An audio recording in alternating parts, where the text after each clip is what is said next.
ये भी एक कॉन्सेप्ट है।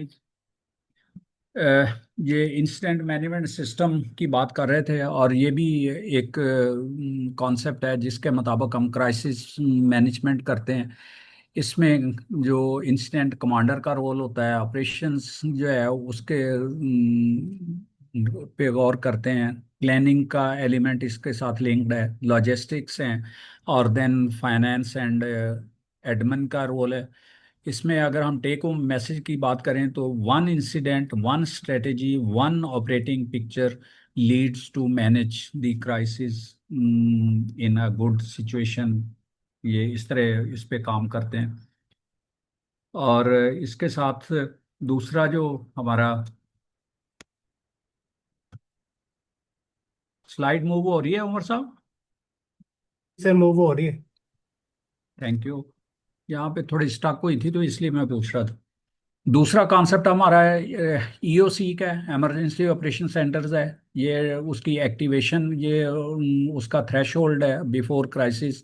और then maintain a common operating picture और कोऑर्डिनेशन इंफॉर्मेशन रिसोर्सेज और partners, run decision cycle, not just meetings. उसमें आप मीटिंग्स करते हैं तो उसमें आप डिसीजंस के लिए मीटिंग करते हैं, जस्ट जो है इसलिए मीटिंग नहीं करते कि हम मीटिंग हो गई और उसमें डिसीजन कोई ना हुआ। तो इसलिए ईओसी में आपके इंफॉर्मेशन, कोऑर्डिनेशन, रिसोर्स ओवरआर्चिंग, और उसके साथ जो है वो रिसोर्स आइडेंटिफिकेशन, और उसके साथ डिसीजन, ये सारे लिंक्ड होते हैं। इसके साथ अगला जो है risk assessment from hazard and priority. ये बड़ा ज़रूरी है कि आप उस रिस्क को क्राइसिस में प्रॉपरली असेस करें, उसको ये देखें कि ये आपकी प्रायोरिटी है, हैजर्ड है या रिस्क है। और हैजर्ड में आप क्या कर सकते हैं, और अगर वो एक्सपोज हो जाएं तो फिर क्या कर सकते हैं, उसका रिस्क में आप क्या कर सकते हैं। उसकी वल्नरेबिलिटी है, who is least able to cope, और फिर उसका इम्पैक्ट क्या होगा। और फिर उसकी प्रायोरिटी के कौन सा जो है पहले काम आपने करना है, कौन सा जो है वो थोड़ा उसकी वैल्यू ज़्यादा है और उसको पहले करने की ज़रूरत है। तो risk assessment should derive resource allocation. Risk assessment आपकी जो है वो आपके रिसोर्सेज को एलोकेट करने में मदद देती है। इसके साथ सर्वेलेंस और अर्ली वार्निंग वाला कंपोनेंट जो है वो भी बड़ा ज़रूरी है, कि आप इंडिकेटर बेस्ड सर्वेलेंस करते हैं, उसके साथ आप इवेंट बेस्ड सर्वेलेंस को भी ध्यान में रखते हैं, ताकि आप अनयूजुअल इवेंट और र्यूमर्स को आइडेंटिफाई कर सकें। देन कम्युनिटी सर्वेलेंस, उसके सिग्नल्स को कम्युनिटी और पॉपुलेशन के क्लोज देखने के लिए आपको करनी पड़ती है। और फिर आप टेक्नोलॉजी का यूज़ और उसको जो है यूज़ में ला के जिनोमिक इंटेलिजेंस को यूज़ करते हुए उसके करेक्टरिस्टिक्स को आइडेंटिफाई करते हैं। और इसमें टेक होम मैसेज के तौर पे एक तरफ जो सिग्नल्स हैं आपके, दूसरी तरफ उसकी वेरिफिकेशन है, तीसरी तरफ उसके असेसमेंट है, चौथी तरफ उसका डिसीजन और फिर एक्शन है। इसके साथ जो है वो लेबॉर्ट्री का सिस्टम, उसकी स्पीड और उसकी क्वालिटी, ये इसके साथ लिंक्ड है। आप देखें कि कोविड में हमें हर डिविजनल हेडक्वार्टर लेवल पे BSL-3 लैब बनानी पड़ी। पहले तो वो नहीं थी। पहले लैब्स जो हैं मुख्तलिफ तरीक़ों से काम कर रही थी, लेकिन चूंकि उसकी ज़रूरत थी और उसकी स्वेरिटी इस तरह की थी, और स्पेसमैन हैंडलिंग और उसका पाथवे और रेफरल नेटवर्क जो है वो उसके लिए ज़रूरी था कि हर डिविजनल लेवल पे वो बने। तो वो इस वजह से थी कि आपने उसको आइडेंटिफाई किया, उसको प्रायोरिटाइज किया, और प्रायोरिटाइज करने के बाद उसके रिसोर्सेज को डाइवर्ट किया, और देन वो लैब्स जो है वो आइडेंटिफाई हुई। आप एग्जाम्पल इसमें देखें कि अगर एम पॉक्स की एग्जाम्पल लें तो सबसे पहले आपको उसको वेरीफाई करने की ज़रूरत होती है, उसका एपिडेमियोलॉजिकल पैटर्न, लैब कंफर्मेशन की ज़रूरत होती है, देन आपके कंटेक्ट ट्रेसिंग की ज़रूरत होती है, और कम्युनिकेट करना है आपने उसको विदाउट स्टिग्मा। और फिर आपका लिंक करते हैं public health action, clinical management, दोनों जो है आपस में लिंक करते हैं। तो इन चीज़ों को ज़हन रखते हुए सीनियर डिसीजन क्या करते हैं कि when does the signal justify escalation. कि किस वक्त आप इसको आउटब्रेक डिक्लेयर करते हैं और एस्केलेट करते हैं, और किस वक्त आपने ये देखना है कि ये किस तरह चीज़ें जो है वो मूव हो रही हैं। Then is the cholera emergency, इसमें आप रैपिड इन्वेस्टिगेशन करते हैं। वाश के मेयर्स जो हैं वो आपने उसके साथ लिंक करने होते हैं, और इसके साथ उसके ट्रीटमेंट सेंटर्स और रेफरल कैपेसिटी को देखना होता है। सप्लाईज, फ्लूइड्स, इन्फेक्शन प्रिवेंशन के चीज़ों को ध्यान में रखना है। और then track case fatality, geographic spread, और आपका डिसीजन किस पे बेस करता है। Prioritize life saving capacity while interrupting transmission. सबसे इंपॉर्टेंट जो है वो आप कोशिश करते हैं कि ट्रांसमिशन को इंटरप्ट करें और लाइफ्स को सेव करें। तो ये वो चीज़ें हैं जिसके साथ जो है वो सारी लिंक्ड होती हैं। जस्ट ये इसलिए कि इन सिनेरियो में आपकी जो है वो एनर्जीज और आपके मोड ऑफ प्रायोरिटाइजेशन जो है वो चेंज हो जाता है इस क्राइसिस में। Then is the pandemic influenza.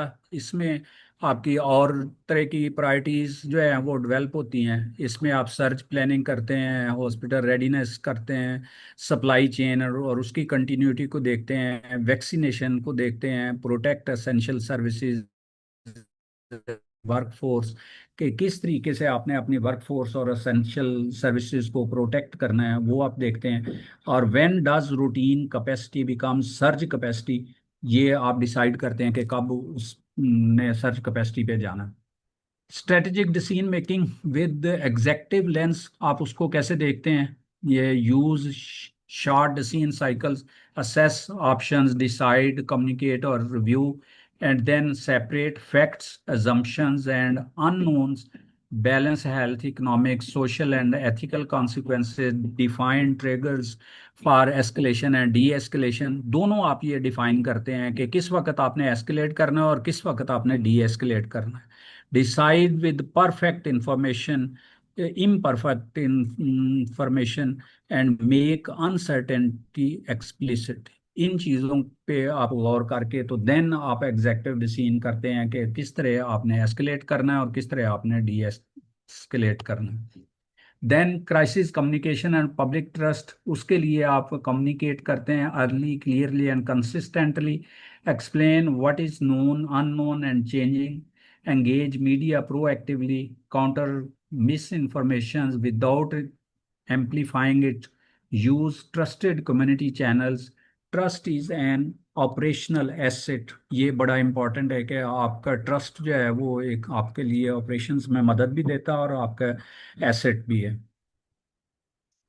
Workforce and logistic financing, इसमें आप प्लान करते हैं, सर्च करते हैं staffing and leadership succession, protect the workforce and maintain well-being, secure PPEs, diagnostic, medicine and cold chain, track emergency funds, procurement and value for money। ये capacity is people and supplies, money and systems. ये सारी चीज़ों को आप identify करके उसके मुताबिक जो है प्रायर रिसोर्सेज एलोकेशन आपकी होती है।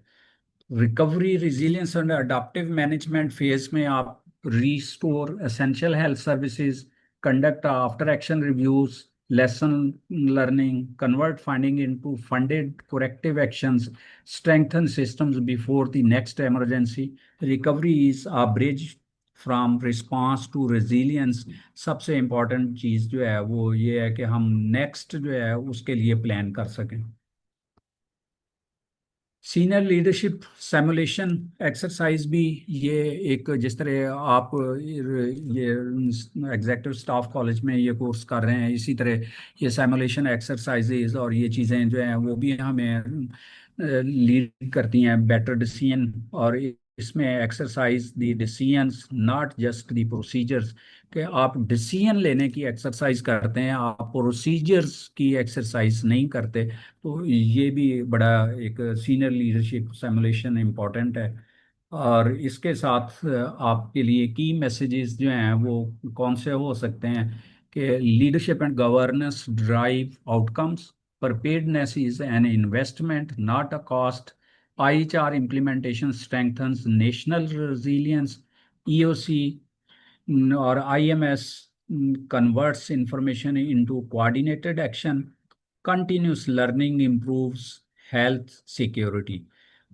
Prepared today, resilient tomorrow.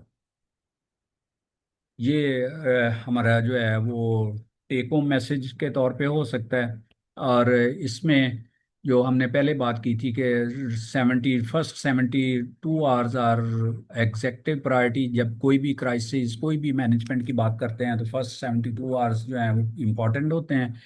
First 6 hours में आप उसको वेरीफाई करने की कोशिश करते हैं, कंफर्म करते हैं, और उस पे आपने एस्टेब्लिश इंसिडेंट मैनेजमेंट लीड और प्रोटेक्ट रिस्पॉन्डर्स। और 6 to 24 आवर में आप असेस करके risk assessment, initial epidemiology, capacity gap और एक्टिवेट यूसी। और 24 to 48 आवर्स में आप expand surveillance, labs, clinical search, logistic and communication. और 48 to 72 आवर्स में आप अडेप्ट करते हैं, उसको इम्प्लीमेंट करते हैं, review indicators, reallocate resources, escalator, D escalate things and plan next 7 days। ये वो चीज़ें हैं जो इस तरह मूव होती हैं। और देन 90 days प्लानिंग जो है, आफ्टर एक्शन प्लान, और वो चीज़ें कि आपका ईओसी रेडी होना चाहिए, सर्वेलेंस के जो कंपोनेंट हैं वो सारे आपके इंटेक्ट होने चाहिए, लेबॉर्ट्रीज आपकी फाल होनी चाहिए, वर्क फोर्स उसकी कैपेसिटी वो डेवलप होनी चाहिए, वो चीज़ों को आइडेंटिफाई कर सकें, रिपोर्ट कर सकें, और वो इसी तरह उनको मैनेज कर सकें। एंड देन सप्लाईज और फाइनेंसिंग वो आपके पास कुशन होना चाहिए। एंड देन एक्सरसाइजेज, जो सिमुलेशन एक्सरसाइज है उसके तौर पे भी आप इसको कर सकते हैं। और इसके जो रेफरेंसेस हैं वो भी मैंने ये साथ नीचे लिखे हुए हैं। ये मुख्तलिफ जगहों से स्लाइड्स जो है वो इकट्ठी करके तो ये चीज़ें करनी पड़ी, क्योंकि ये इस तरह का टॉपिक था कि जो एक ही जगह पे आपको ये सारी चीज़ें नहीं मिलती। तो थैंक यू वेरी मच। ये मैं आप सबका बहुत मशकूर हूँ कि आपने इसको सुना, और उसके मुताबिक जो है वो आपको ज्वाइन और री ज्वाइन करना पड़ा। टाइम थोड़ा ज़्यादा लेना पड़ा, क्योंकि टॉपिक इस तरह का था कि जिसमें ये सारी चीज़ें आपके साथ शेयर करनी ज़रूरी थी। तो थैंक यू वेरी मच, बहुत शुक्रिया। कोई क्वेश्चन हो, कोई चीज़ हो डिस्कस करनी हो, प्रेजेंटेशन ये दोनों मैं मैडम सायरा से शेयर कर दूंगा, और वो आपसे ग्रुप में शेयर कर देंगी। ये आपका एसेट है, आपके लिए हैं, और आप उनसे फ़ायदा उठाएं तो मुझे बहुत खुशी होगी। Thank you. तो आपने बहुत ही इस टॉपिक को डिस्कस किया है, और मेरा ख्याल है पार्टिसिपेंट्स भी प्रॉब्लम्स और ये डेली लाइफ के हवाले से हमारे पानी को हो जाता है हमारा। Thank you, sir. Very nice presentation. Thank you Nadeem साहब। And thank you.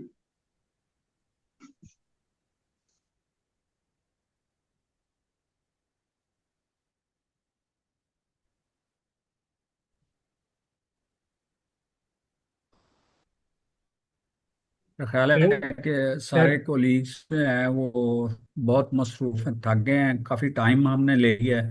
तो आप अस्सलाम वालेकुम सबका सर। बहुत शुक्रिया। वालेकुम सलाम। नहीं सर, ऐसी बात नहीं है sir. Indeed it's one of the best presentations on the topic of conflict resolution and we literally enjoyed. Thank you.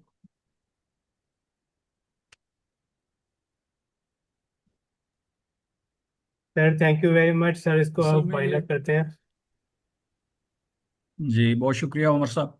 Thank you sir, thank you, Allah Hafiz. Allah Hafiz, thank you, stay blessed.